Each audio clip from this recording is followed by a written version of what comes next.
Press the bell icon on the YouTube app to never miss a video from News Laundry. What came first, the fund name or the acronym? I mean, was it named the Prime Minister's Citizen Assistance and Relief in Emergency Situations Fund and then they made it into PM Cares? Or was it the other way around? A classic dilemma, and we haven't even started going into the details yet. On March 28 this year, Prime Minister Modi announced a shiny new PM Cares fund which was aimed at providing COVID relief but would cater to similar distressing situations if they occur in the times ahead. It's a good thing, but the primary question being asked is whether there was even a need to start a separate fund at this time. The more you dig, there are other issues too, like a lack of transparency about the donations, voluntary yet mandatory nature of donations, and also some suspect spending patterns. In the words of the legendary ACP Pradyuman, कुछ और ही चक्कर है. Thanks ACP Pradyuman, you are awesome. A lot has happened in the PM Care story since it was launched, and it's about time we looked at it once again. Just to see how this story has been progressing, what are the main concerns, and why we need to pay close attention to this philanthropic exercise. So let's get right into it. First up, let's talk about transparency, something that the PM Cares Fund does not have. In case you don't know, there is already a similar disaster-related fund called the Prime Minister's National Relief Fund, or PMNRF.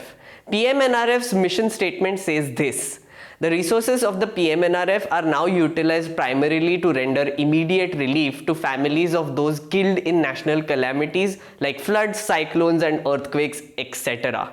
The operative part is natural calamities and that etc. On March 14th, in an unprecedented move, the Home Ministry declared the coronavirus outbreak in the country as a notified disaster, which allowed states to spend from their disaster management funds. It also enabled spending from PMNRF.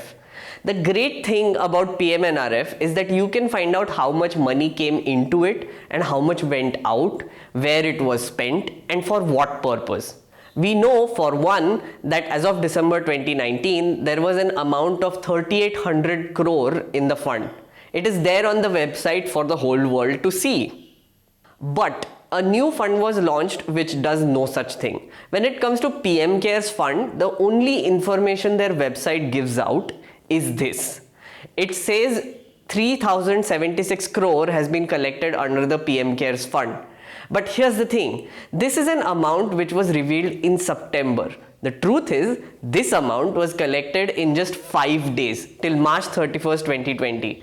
It's almost the end of October right now and the website still has that amount. Why though, I wonder? ऐसे कैसे हो सकता है? Thanks ACP Pradyuman, as I said, you are the best. Anyway, it's unclear what duration they are talking about and how updated that information is.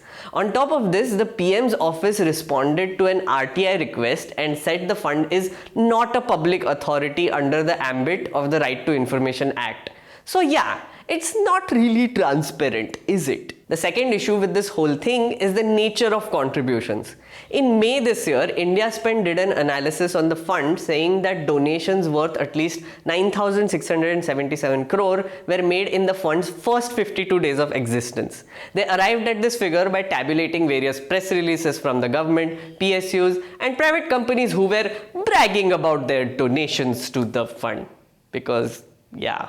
India Spend found that more than 4,300 crore has been donated by government agencies and their staff.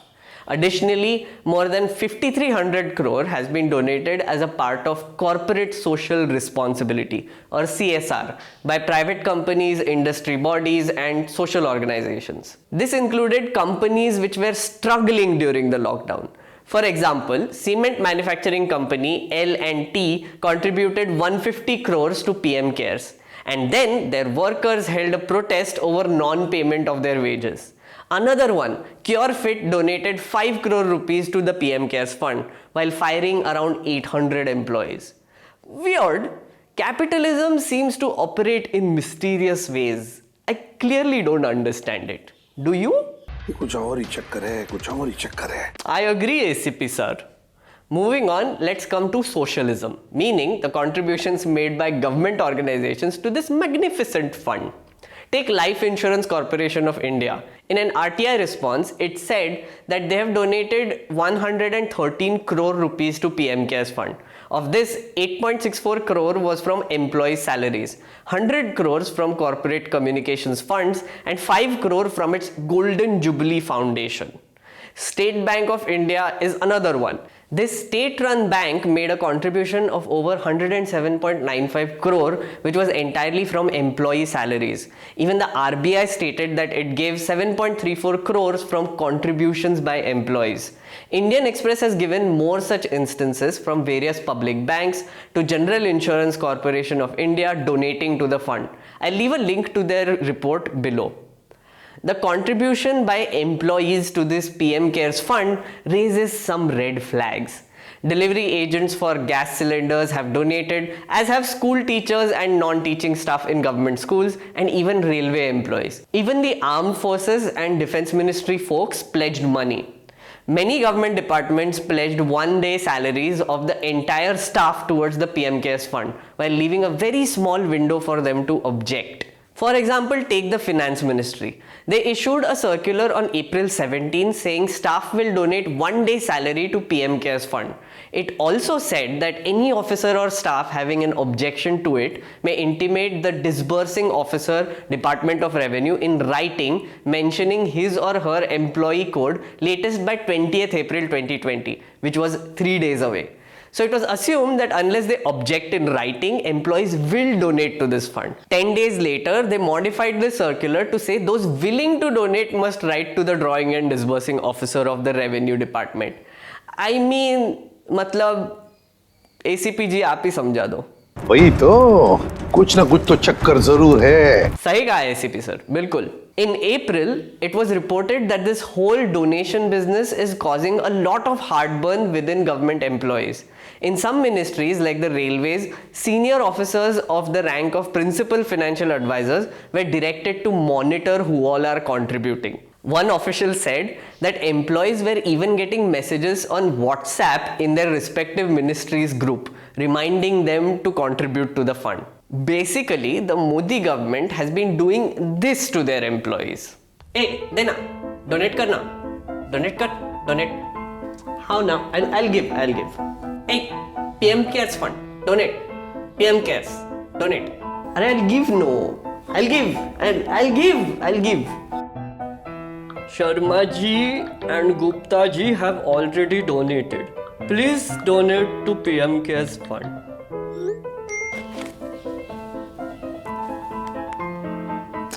What the fuck, dude? दे रहा हूँ ना यार, मतलब WhatsApp भी दे रहा हूँ. Fun times in the government, clearly. But now finally, let's talk about the spending.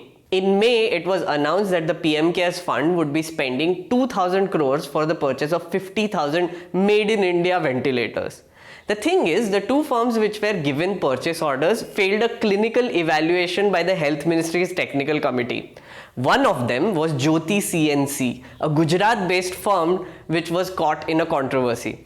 Ahmedabad Mirror reported that 900 fake ventilators were installed in hospitals in Gujarat, and the trial of ventilators from this company was done exactly on one patient before the contract was awarded. I mean, dude, इससे ज़्यादा testing तो coronal का हुआ था. In fact, the machines were found to be so ineffective that Ahmedabad Civil Hospital sought more ventilators from the government even when 230 of these ventilators were already supplied to them.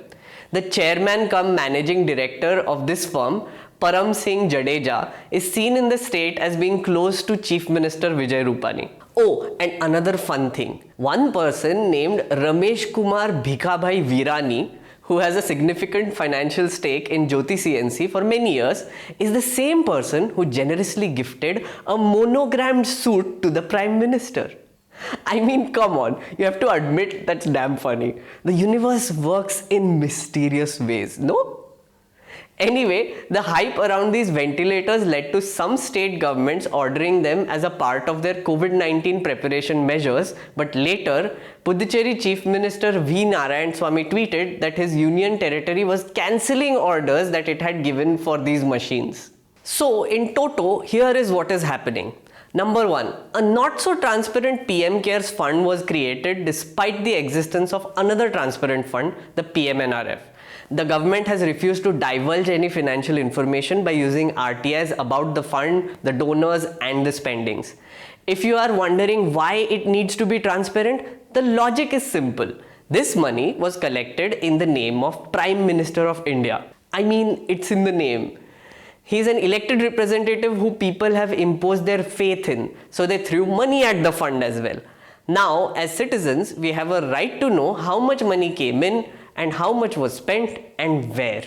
This transparency bit becomes even more important because number two, a big chunk of this money comes from employee salaries and government organizations. Public banks and LIC have donated this fund. This is public money and citizens have a right to know where the money they gave is being spent. Which brings us to number three. The money that has been spent currently for COVID relief has raised a lot of red flags. From the supply of fake ventilators to state governments rejecting PM Cares funded ones to connections with a dude who was the creator of the OG Modi jacket. I mean, dude, it literally had Modi written all over it. So yeah. Look, the idea behind this fund might be noble. It was created to help out during the pandemic and provide relief. But then, if it is indeed noble, the government should have no problems making the finances public and getting it audited by the CAG to see if there are any lapses, neither of which it wants to do. Accountability towards the public is a trust building exercise and the government needs public trust in order to operate effectively. If the PM Cares fund is transparent, it would only increase the trust of people towards it. In fact, it might encourage them to donate more towards this philanthropic exercise. Think about it and see you in the next video.